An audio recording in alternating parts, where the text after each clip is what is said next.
As you already know, you are in a tight spot between needing to get a lot done in a short amount of time, but don't have a lot of high-performing employees to help you. The difference between being in a tight spot and staying in one is having tools to get you out. The advantage of staying is that you are not trying to get up to speed or get over a learning curve because you are already familiar with your work, your people, and your environment, giving you the time and space to work on acquiring the skills you need to solve this common problem in any workplace.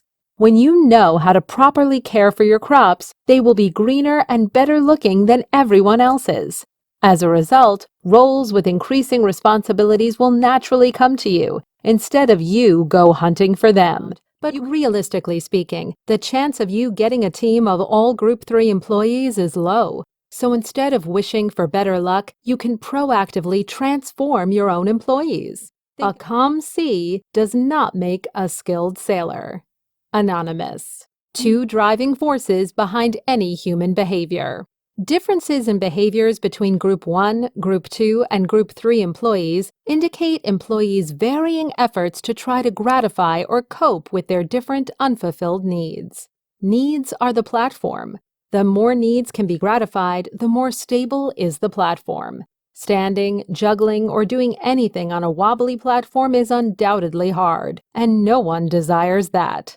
With that being said, need is one of the 2 driving forces behind any human behavior. The other will be revealed later in the course. When you make effort to emphasize an employee's strengths or any positive good traits that lead you to believe in him or her, you have fundamentally changed that employee's self-image. When you give employees a self-image they can agree with, they will take it upon themselves the responsibility to behave accordingly, to live up to this image. Showing employees that you believe in them has far longer-lasting effect in changing employees' behaviors than forces or threats ever will.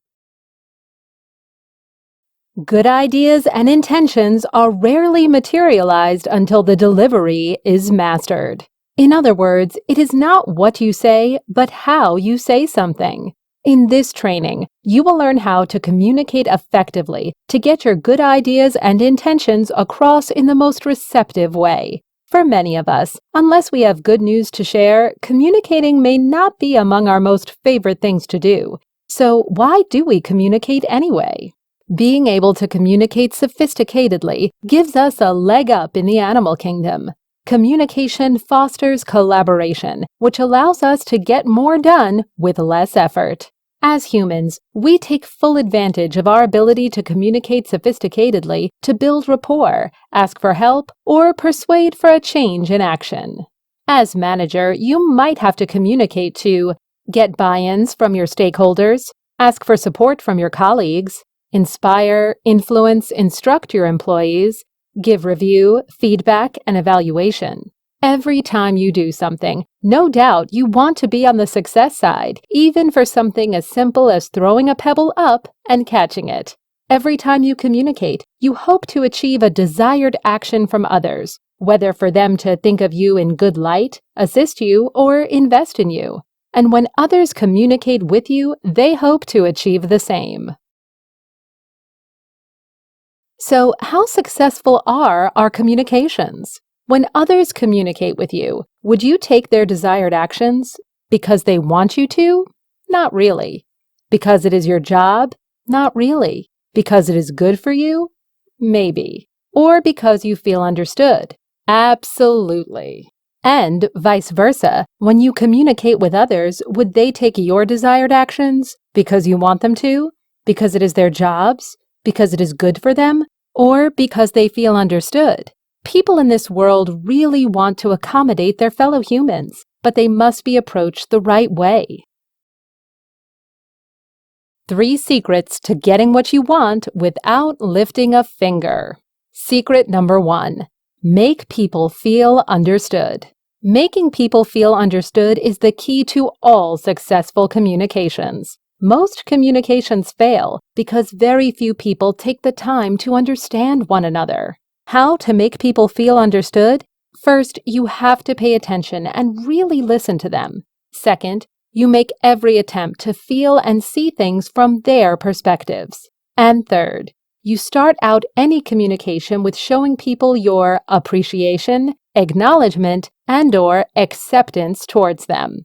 You appreciate their strengths, willingness, and any of their positive personality traits. You acknowledge their pain, struggle, hassle, and inconvenience. You accept their values, beliefs, and worldviews, even if you don't agree with them, and you don't have to agree. Remember the AAA in making people understood. Understood. Before you go further in any communication, stop and make a point, or all the points, if the stake is high, to show your understanding through appreciation, acknowledgement, and/or acceptance towards your audience. In my walks, every person I meet is superior than me in some way, so there is always something I can learn from and appreciate in other people. Ralph Waldo Emerson. Secret number 2. Give people a compelling reason. Once people feel understood, they are much more open to what you'll say next. Next, give them a compelling reason on why you want them to take your desired action, especially when you try to ask for help or persuade for a change in action. Understandably, people have a strong desire to know why they are needed before expending their energy and resources. A hidden formula. The most persuasive word in the dictionary is the word because. The power of the word because was discovered in 1978 by Harvard professor Ellen Langer. In her study, when the word because appears in a request, compliance increases by 57%, regardless of whether the reason is sound. However, you should still give sound reason and utilize the word because to increase compliance. Secret number 3. Tell people exactly what you want them to do. When your reason is compelling enough and with the aid of the word because, people are all ears. Now, all you have left to do is telling people exactly what you want them to do. Do you want charts and exhibits to be presented in Excel or PowerPoint? Do you want the donation to be made in check or cash? Do you want your recommendation to be implemented now or next quarter? When you approach people in this order, they want to know how they can help you and exactly what are expected of them, so be very precise. Imagine you are at a restaurant. The waitress is standing by, ready to take your order, but you don't order anything in particular. You tell her you're hungry and just want some food. While you might enjoy a surprise, you can't blame her for bringing out a dish you don't like and can't possibly eat. The purpose of effective communication is for you to get exactly what you want. No accidental surprises. If you like surprises and want to have them, you can intentionally let them happen. Be specific, precise, and crystal clear in telling people what you want them to do for you. Even better, if you can have an agreed-upon written document for keeping track of progress and accountability. A bonus tip. This may seem counterintuitive or impolite, but when you need something done as quickly as possible, avoid using the common phrase, as soon as possible. For example, you have an urgent request to submit a modifying design for style B489, but don't have all the measurements you need. So you ask your colleague, "Can you provide me the measurements for style B489 as soon as possible?" You probably will get what you want. However, given the importance and urgency, you want to heighten the request by giving a specific time. Try this alternative instead. "Can you provide the measurements for style B489 by 3 p.m. Wednesday, May 3rd? To heighten the request even more, give an oddly specific time like this. "Can you provide the measurements for style B489 by 2:47 p.m. Wednesday, May 3rd? You are guaranteed to get what you want when you want it, because not only is oddly specific time more memorable, but it also reinforces a sense of purpose. You, of course, would only ask this question after showing your understandings and providing compelling reasons. Compliance should be 100%. But what if it is not? So you applied the 3 secrets in the order they're presented in this training to ask your employees to do something for you. But by the next meeting, not much has been accomplished. Although employees feel understood, have compelling reasons, and know what are expected of them, they don't know how to do what you ask and need more input from you. But just how much input and guidance should you provide? On the one hand, you don't want to micromanage. On the other hand, you have to make sure the work your team put out is on time, high quality, and accurate. So, what do you do? The Inspire, Influence, Instruct model. When you sense a task is not progressing fast enough, you can nudge it by gauging for how much input employees may need from you. Then you apply the Inspire, Influence, Instruct model. Inspire employees who you know can take an idea and run with it. These are probably Group 3 employees who have the drive, foresight, accountability, and have established themselves as subject matter experts. After you inspire and inspire some more, influence employees who need more steering from you to keep things going in the right direction. These are probably Group 2 employees who have yet been able to formulate ideas and deliver solutions on their own. After you inspire and influence over and over, instruct employees who have yet to see the big picture and therefore don't know what the immediate next step is. These are probably Group 1 employees who have been very disconnected and disengaged from work. The other driving force behind any human behavior. As you see, the more employees you transform over to Group 3, the less influencing and instructing you have to do. But remember to always be inspiring. Every employee needs inspiration from you. In fact, inspiration is the other driving force behind any human behavior. Wonderful things happen when people act out of inspiration rather than out of need. Inspiration is the reason why people look beyond their wants and needs to voluntarily help others. Transforming employees means giving them a stable enough platform so that they no longer have to act out of need. Only then can inspiration and motivation have an impact on them. Employees are just like you. Each has their own dreams, needs, and abilities. Essentially, to inspire them, you find out what matters most to your employees and relate to it. How beautifully you can relate to someone simply depends on your willingness, flexibility, and joyfulness. Sadhguru. Inspiration happens when you touch the human core within each person. To recap, if you are going to communicate anything anyway, you might as well be effective because you might get everything you ask for. You can have the whole world be your genie if you know the 3 secrets to effective communication. They are: Number 1, make people feel understood. This can't be stressed enough. If there can only be one takeaway from the entire training, this would be the one. Number 2, give people a compelling reason and utilize the word because to increase compliance. Number 3, tell people exactly what you want them to do. Extra credit if you can put together a written document of everything agreed on. When you practice, master, and perfect your communication, you'll get employees and others to cooperate with minimal resistance, friction, and iteration. Your ability to communicate is the key to your team's and your organization's success. Now that you've gotten all the basics, would you like some bonus training to step your game up a notch?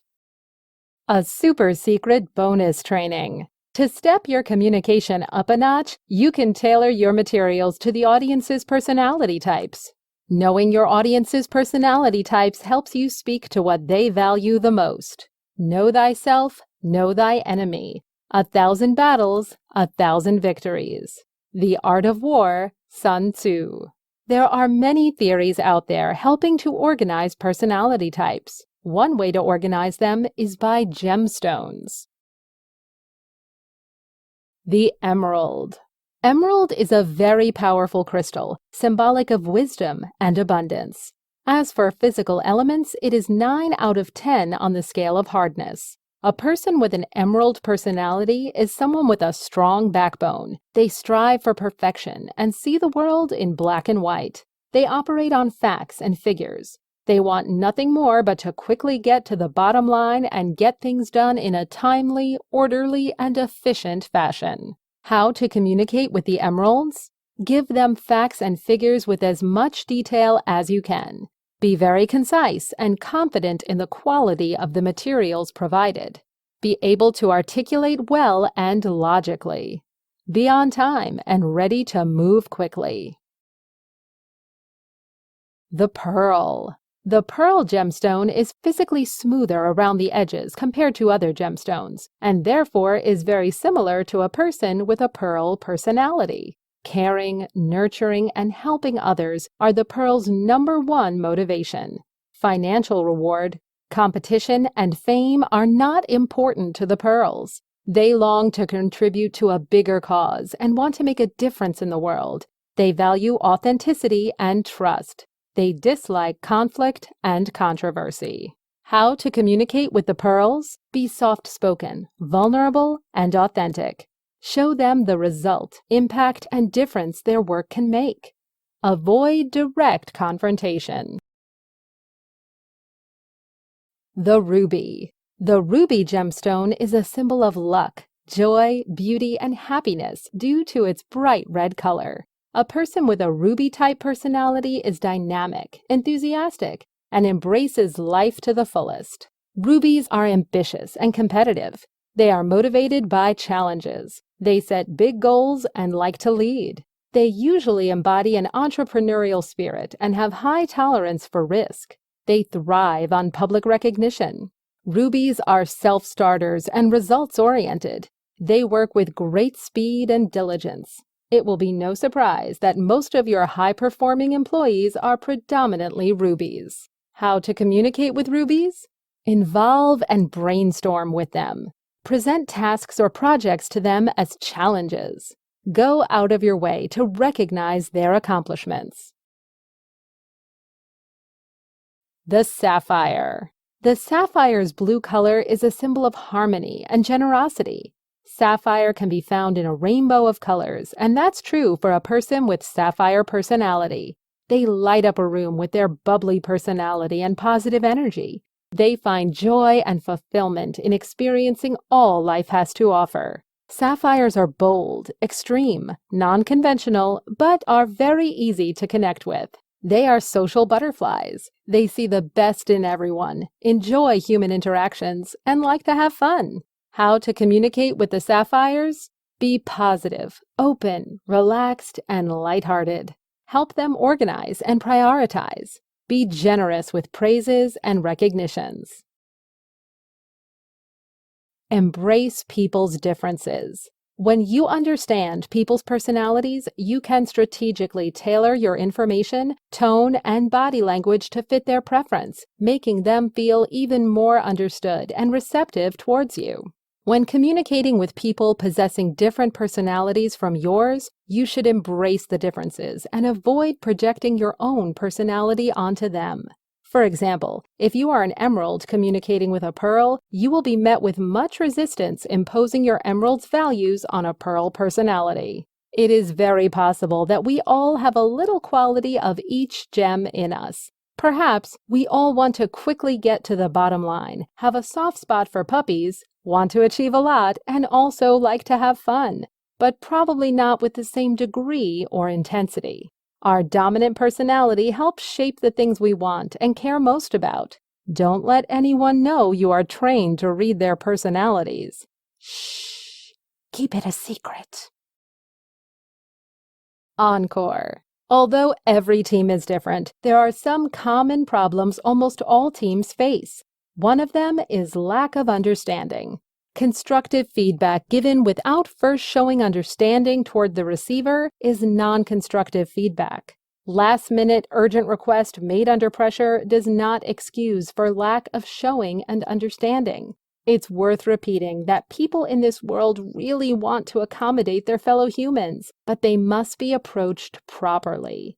How you communicate with employees affects how they feel. If they are hurt or frustrated, they will pass that negative feeling on to whom they come into interact with later in the day, including their loved ones at home. So be cautious, tactful, and effective with your communication. Okay, if good ideas and intentions are objects to be lifted, and effective communication is a lever, then trust is a fulcrum. Without trust, your communicating effort is 100 times harder than it should be. This is the end of the Gain Knowledge training. When you are ready, click Next to get started on the Gain Trust training.